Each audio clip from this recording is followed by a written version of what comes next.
Hello and welcome to this, our latest session at Automotive EV. My name is Sean Hunter, a Content Director of Automotive EV, and it's my pleasure to welcome Jamie Hamilton, Director of Deloitte, for this session. Jamie is going to be taking you through global EV forecast and setting a course for 2030. Jamie, over to you, please. Yeah, thank you very much, and thank you as well for the opportunity to speak on this in what I think is an absolutely fascinating topic, as we see the car industry undergo a significant transformation, the biggest transformation really since the dawn of cars. This goes beyond cars, obviously. It also goes into infrastructure, it goes into fleets, goes into financing, and it's going to be touching on pretty much everybody. What I'd like to do is I'd like to speak about our forecast for how we see the growth of EVs globally over the next 10 years. 2 years ago, Deloitte published its first global EV forecast, and this was fairly well received in the market. It was quoted by a number of OEMs, number of papers, and at the time we quoted that we believe that the EV market in 2030 would be round about 21 million vehicles per year, which was round about 21%. Since then, a lot has changed, and that's before COVID. But with COVID, we're actually seeing a lot of this accelerating as well. So now our forecast 2 years later is we believe that EVs, and by EVs I'm talking about battery electric vehicles and plug-in hybrids, will represent about 31 million cars per year by 2030, which is over 30%. So nearly 1 in 3 cars we believe bought will be electric by 2030. This is quite a significant increase. And it's been driven really by a number of factors. A lot of them are the growing desire for reducing carbon footprint. And that's across industry, it's across government, it's across the consumer. And that's really pushed a number of different factors that are really driving this uptake. And I'll come on to those in a second. I'd also say, however, though, that this is a very different regional picture. So if we look at it from the lens of Europe, the US, and China, we see very different figures emerging. And on this chart, I showed it. We believe that China will still be the leading market for EVs by 2030. And we believe it will also account for half of all EV sales in that time. This is really driven by significant government backing, both in terms of to the customer, in terms of incentives, and in terms of better positioning in the registration code lottery. It actually fell off a little bit before COVID-19. The Chinese government removed a lot of these incentives, and you saw a very quick decline in the take-up of EVs. These incentives have now been put back into the market, albeit at a lower level, and we're seeing the implications of that. We're seeing battery electric vehicles and plug-in hybrids grow significantly. At the same time, we're seeing the Chinese government also support the industry. Coming into COVID, there was significant overcapacity in China in terms of automotives, both in terms of the OEMs with a presence there from Europe, some of the indigenous OEMs, but also there was a whole host of new EV startups, a lot of which have really struggled in the COVID times. And we're going to see a lot of consolidation. We've already seen some OEMs now snapping up some of those smaller players. And unfortunately, we'll see some of the smaller OEMs really not make it through COVID-19. But China still continues to be perhaps a major market. What has really changed, though, significantly over the past 2 years is the growth of Europe as perhaps the second biggest region, and on course really to actually get parity with China. The fastest growing market in 2019, again driven by the desire to reduce carbon footprint, and that's across the board in terms of certain countries making announcements now about banning petrol and diesel. In the UK, it was announced for 2040. Earlier this year, it was announced that this will be brought forward to 2035, with a consultation to bring it even further forward, potentially to 2032. There are also CAFE standards imposed across Europe, which are going to result in significant fines for some of the OEMs based on the average amount of CO2 per car. Electric is offsetting some of those, but that's also driving the OEMs really to release, to develop and release more EVs into the market. And we're seeing over 30 in the UK this year alone being released. The big difference, sorry, the big unknown really is with regards to the US. The take-up of EVs is really driven, as I say, by policy. And we've got a big election coming up in the US, and both sides have very different attitudes to the take-up of electric vehicles. On one side, we're seeing a significant stimulus package based around reducing carbon footprint. On the other side, less so. So the acceleration of EVs into the US is really on a bit of a knife edge at the moment, and really depends on the outcome of the election going forward. Saying that, it is also a state-by-state view, led by California, announcing low emission vehicle policies. 10 states have followed California now and are implementing similar policies, and have stated a desire to get to a certain number of EVs by 2025. We expect that to be continuing, both in terms of the take-up and the minimum thresholds, but also to go across more states in the US. So it's very much a state-by-state picture at the moment, but it could become more of a national picture as depending on what happens as we go forward. However, this forecast is pretty bullish, and I think it's important to call out that a number of things really have to come together for this forecast to be realized. The first one is with regards to the policy and regulation. At the moment, the governments are making significant announcements about reducing carbon footprint. And we believe that COVID-19 has actually accelerated that, as a lot, particularly in Europe, a lot of the governments are making more dramatic announcements about bringing forward the introduction of more EVs, and actually mandating that petrol and diesel won't be allowed to be sold. It will be interesting as we go forward to see how that plays out. And because, as I'll come on to, there really isn't the infrastructure to be able to do that. In the UK, the ban on petrol and diesel also extends to hybrids, including plug-in hybrids by 2035. It may be possible that that gets relaxed if the infrastructure challenge isn't addressed. So one of the big uncertainties really is how much strength the government's put behind some of the policy announcements that we're hearing in Europe, but also globally. And those announcements and those policy recommendations are manifest in a number of ways. I've mentioned already about the ban on petrol and diesel in certain markets across Europe. There are also financial incentives that are in place to really encourage the consumer to switch to electric vehicles. The latest of which in the UK is a benefit in kind tax break for company cars. And we're seeing, particularly in Deloitte, it's really driving the uptake of a lot of new electric vehicles as part of the company car fleet, where you pay 0% tax on a company car, rather than the 16% which was in place for a normal petrol car. There are also non-financial benefits, such as certain access to different cities, and that's again being played out across Europe, and also in terms of some of the taxi car fleets as well, which are strongly being incentivized and encouraged to switch to electric vehicles. So at the moment, we're seeing a really strong push from national and local and across Europe policy to really drive the uptake of EVs. As it comes down to the crunch point with infrastructure and more investment is required, as I say, it will be interesting to see if that is really followed through and continued. The biggest gap, however, though, that really needs to be addressed for the take-up of electric vehicles is around charging infrastructure. If you look at the car park that will be required, if we're looking at 30% of new car sales in Europe, we just do not have the number of charging stations available to do that.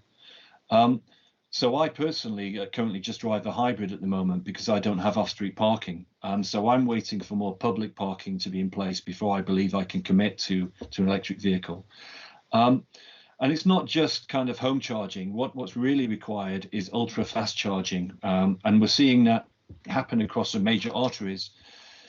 But for that to happen, we really need the high high voltage network to be close to those points as well. So it's not always easy or possible to put in a super fast charging station if you're too far away from the core cabling or the core high voltage networks. And so we're going to see certain places that are bereft of ultra fast charging, unless there's significant investment, not just in the charging stations themselves, but also in the underlying cabling and the voltage network across the UK and across different markets. So at the moment, the infrastructure isn't there, and it will have to change. The other thing that would have to really enable this isn't going to be a pure public policy. It's not going to be a pure private play. It's going to require significant investment and collaboration across public and private, but also within private, across OEMs, across fleets, across utilities, across retail. There are a number of different players investing in developing the charging infrastructure, but at the moment, the lack of coordination means that we could end up with incompatible charging networks. It means that we may be left with certain dark patches where there is no charging available.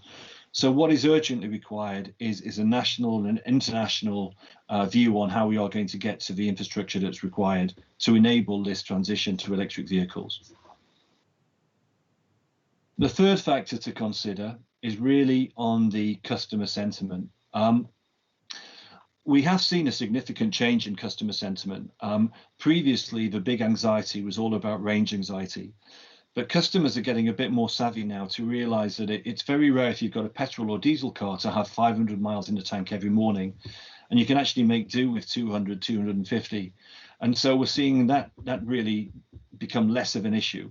That is being replaced, though. We're seeing range anxiety be replaced with charging anxiety, which takes me back to my infrastructure point previously. We're also, and we said this 2 years ago, we believe that we're approaching the tipping point for EVs. And this is really driven by price parity across the total cost of ownership.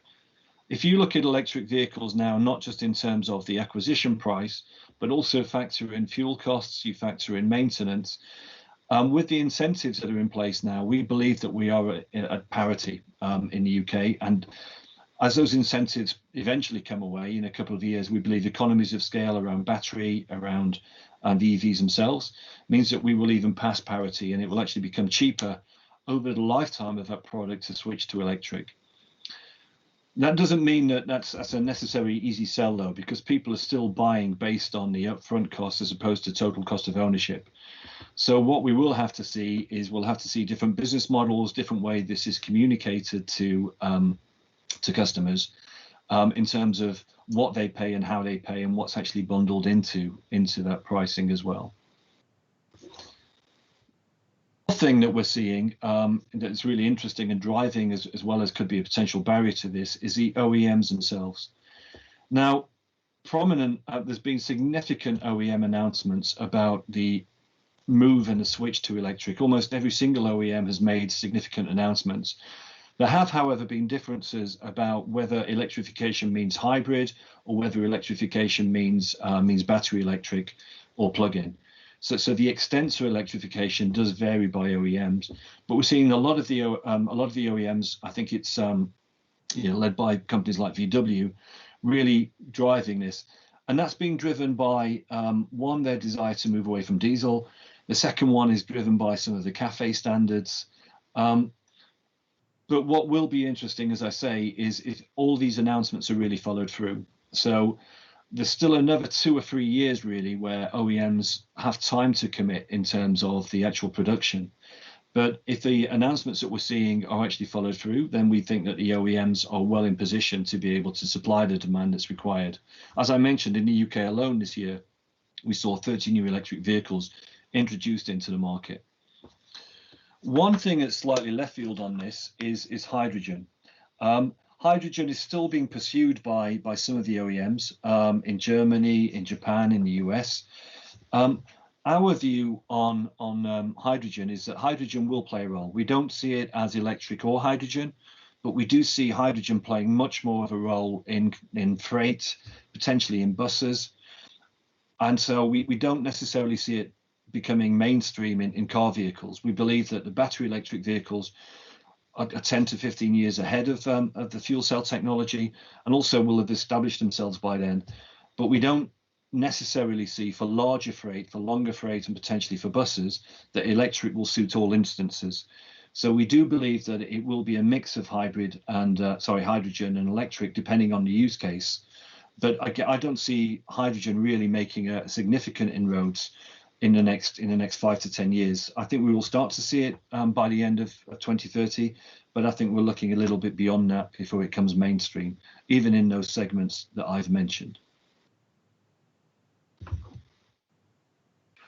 The other thing that we've been doing in Deloitte is we've been also interviewing and running surveys with the general customers as well. It's not unsurprising that the biggest thing people want to know as they start switching to electric is more about charging. And that requires a bit of an education from the OEMs, from the dealers, in terms of how to drive an electric, what it means for your day, how to use it effectively. So this for us has implications in the way that cars are sold and the messaging that will be required.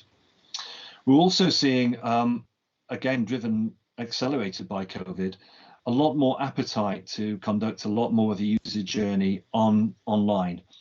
Whether that results in a pure transaction online or not, it does in some instances, but we're seeing a greater appetite from customers to buy online. The alarming thing, however, that we're seeing as well is customers seem to have less loyalty when they switch from petrol and diesel to electric. So there needs to be significant care taken within brand to manage that customer from petrol and diesel onto electric, but also significant opportunity as well for people that looking to entice customers into new brands away from their current brand. So we may see some slight breakdown of some loyalty, which again, we will OEMs, dealers, new entrants will really have to consider as they go forward. We then broke down the customer market, the UK market, into different segments of customers. And what you can see here is dark green is really where we're seeing electric vehicles being bought today. So we're seeing it bought, a lot of electric vehicles are still fairly expensive. So there's a segment of people between 31 to 50 using it for work. And that's kind of one of the dominant markets. The other one is slightly cheaper EVs, but again, used really as a company car. And I think that's been driven a lot by a lot of the companies using the switch to electric to reduce their carbon footprint more generally, and seeing transport as a way to do that. What is really interesting, however, though, is we're seeing the introduction of segments B and D.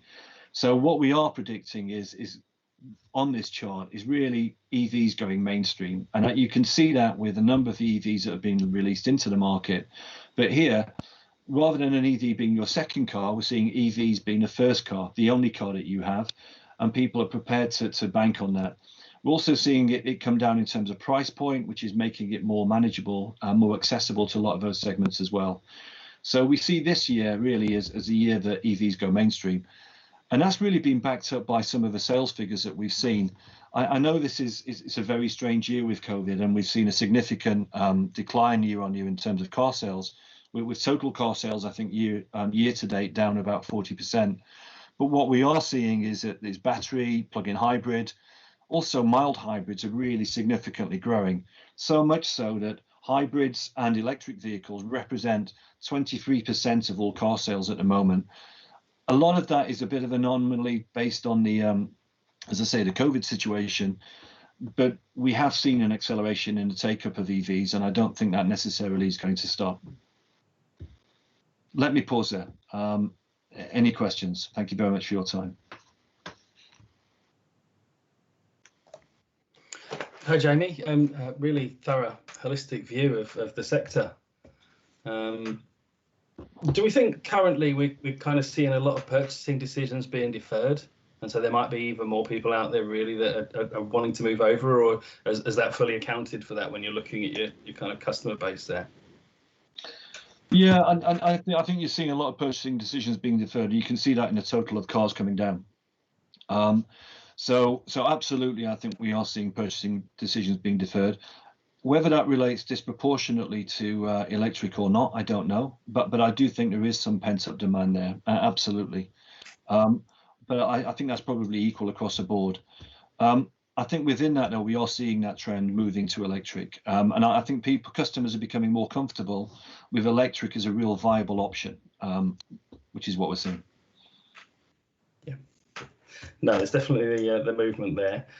So with infrastructure, we're kind of looking at that. You kind of look at the fibre optic broadband scenario that we've had here in the UK, and that we've kind of still got pockets right now that don't have any good connection. And as we say, for a lot of people, they're not going to be able to charge at home. And so they're going to need good access to convenient infrastructure that they can actually utilize regularly and know that it's there when they need it. How far do you think that's behind and holding up possibly the transition? Well, I think at the moment, the numbers that we've bought haven't really been too hamstrung by that. So the early adopters are prepared to go that extra mile really on the charging. I think as it goes mainstream, if we don't start seeing investment in not just accessible but affordable public infrastructure, I think that will have a significant stop. And I think it's incumbent on the governments across Europe, globally, really, to coordinate that. I don't see this as all being public investment, but I think there will need to be some level of coordination. And the Office for Low Emission Vehicles has been set up, I think, to start to take a lead on that. But yeah, I don't think it's hampered it necessarily so much, but I think it's now getting to the point where it will do. And if we don't have that significant investment and step change in infrastructure, then the forecast that I've just given, I don't think will take place in the UK. No, that's fair. I think a lot of people do actually want to see and to know that there's viable options for them before they go down that route. We've seen news of Tesla putting forward that they're, just a couple of years' time, going to be hopefully putting to market a sub $25,000 vehicle. So possibly a new Model T as such, something for the masses. How long will we really see the effect of something like that? Once that comes out in a couple of years' time, well, availability of that's going to be limited initially, surely. Are we going to see the other OEMs be able to step up to anywhere near that sort of price point in any time frame that is a big vehicle that can be something that families can kind of make sure that they've got that really works for them with everything that they're going to need? So range-wise and that perspective. Yeah, and we'll have to see real economies of scale at the moment. I mean, the OEMs are investing significant amounts in this kind of transformation. And so we'll see economies of scale across batteries and across kind of skateboards to be able to do that. The other thing on the cost though is most people are buying cars on PCP, PCH on monthly payments, and that's really dependent on residual values as well. Given that EVs are still relatively new to the market, there's not a lot of certainty around residual values. We're seeing these come in now. And I think as people get more confident with residual values, we'll see better financing on this as well, which I think will make it more affordable. So I think we'll continue to see the market being a lot more models coming into the market, but I think also more comfort with the residuals and how the value of an EV holds up. I think will help with that as well. Okay. Do you see any kind of major Brexit effect coming out that might sort of tip the balance for the UK? Well, I mean, it is quite exciting in the UK at the moment, not just in passenger vehicles, but the other revolution that we're seeing is really in last mile delivery. And you can see some of the announcements about the big fleets investing in some of the new, utility vans for the last mile delivery. A lot of those manufacturers are based in the UK, and it's really quite an exciting time, not just for cars, but we're also seeing new cars as well, obviously in the UK, but also for the last mile delivery. So at the moment, it's good. In terms of Brexit, I don't really want to comment in terms of what that means in terms of export or import. So I don't know. I mean, it's just so uncertain on a lot of levels, isn't it? But I do think that the UK, certainly in the last mile delivery and also with some of the great OEMs that we've got here, are fairly well positioned on a lot of this. Okay, I think that pretty much leaves us out of time, but thank you very much for joining us today. Thank you very much for your insight into the growing industry of EV. Thank you very much. Thank you. Thanks, Jamie. Thank you for joining.